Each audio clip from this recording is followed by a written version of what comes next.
Moving to business and finance, on the sidelines of participation in the third session of the Belt and Road Forum for International Cooperation, and on behalf of President Abdel Fattah el-Sisi, Prime Minister Mustafa Madbouli witnessed the signing of agreements between Cairo International Airport Company and the China Energy Company to cooperate in engineering, construction, funding and development work at the Cairo Airport Logistics City. Madbouli also witnessed the signing of 4 new agreements concerning the Suez Canal Economic Zone with the Chinese industrial development partner Tida Egypt inside the industrial zone at Ain al-Sukhna.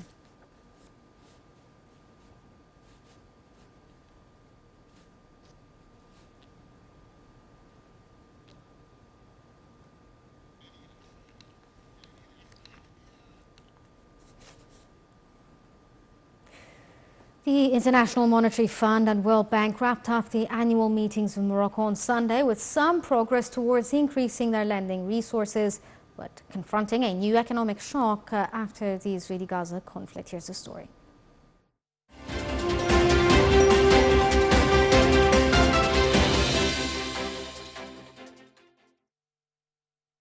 Discussions during an IMF and World Bank meeting in the tourist hub of Marrakesh, not far from the epicenter of a devastating September earthquake, focused on a flagging global economy weighed down by debt, inflation and conflict, a growing wealth gap between rich and poor countries, and floundering efforts to tackle climate change. IMF member countries then pledged to increase quota contributions by year-end and help ensure the fund has adequate lending firepower to respond to another large-scale crisis. The World Bank governing body approved its new vision statement to create world free of poverty on a livable planet, incorporating its new mission to tackle climate change, and endorsed new steps to allow the use of debt-like hybrid capital and a new portfolio guarantee platform that could together yield up to $100 billion in new lending over a decade. The new IMF outlook, signed off before the escalation of the conflict between Israel and Hamas, sees global economic growth slowing from 3.5% last year to 3% this year and 2.9% next year. Global inflation is seen dropping from 6.9% to a still high 5.8% next year. Central bankers signaled readiness to end interest rate hikes if events allow, hopeful that inflation can be finally tamed without too hard a landing. The heavy debt burdens of advanced economies from the US to China and Italy was a recurrent theme in the meetings, which came after financial markets in recent weeks pushed US bond yields higher. High interest rates will put some borrowers in more precarious positions, the IMF warned in its Global Financial Stability Report. Around 5% of banks globally are vulnerable to stress if the rates remain higher for longer. It estimated that a further 30% of banks, including some of the world's largest, would be vulnerable if the global economy enters a prolonged period of low growth and high inflation.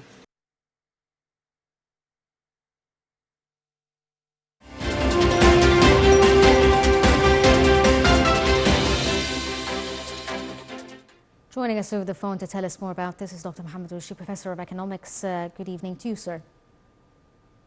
Good evening. Sir, can you tell us how you saw the IMF World Bank meeting in Marrakesh? What were the most important takeaways from these meetings?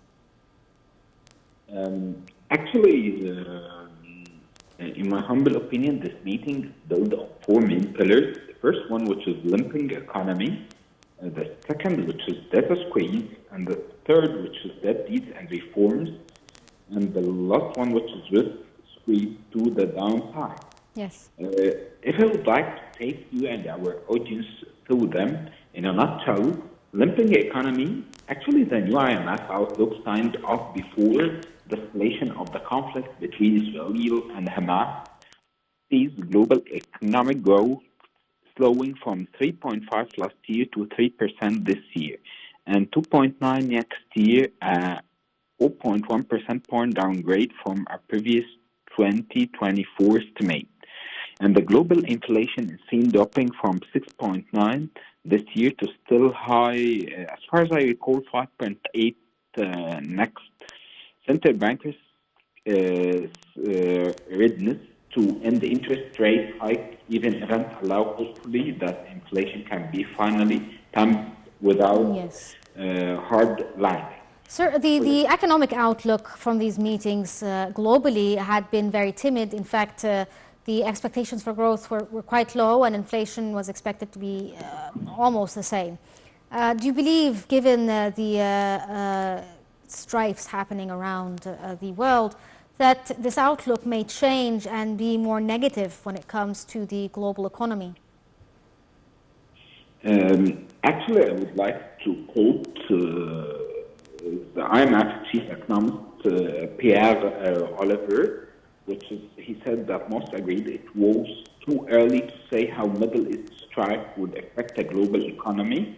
And this is one of the most important things that we have to wait and see.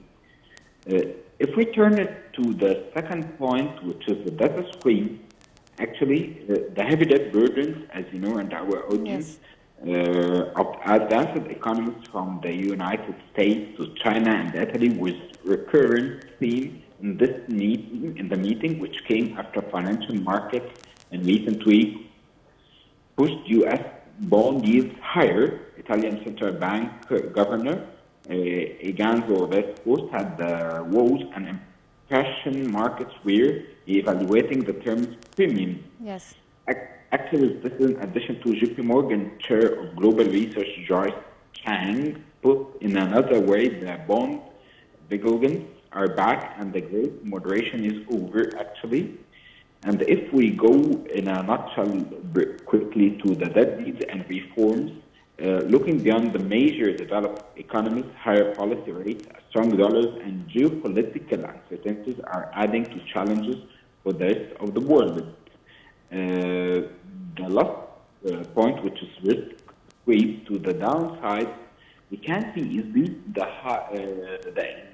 the interest rates, or actually the inflation wave, the global inflation wave, which is reflected on high interest rates, will put some borrowers in more different positions. The IMF warned in its global financial stability report around 5% of banks globally are vulnerable to stress if those rates remain higher for longer.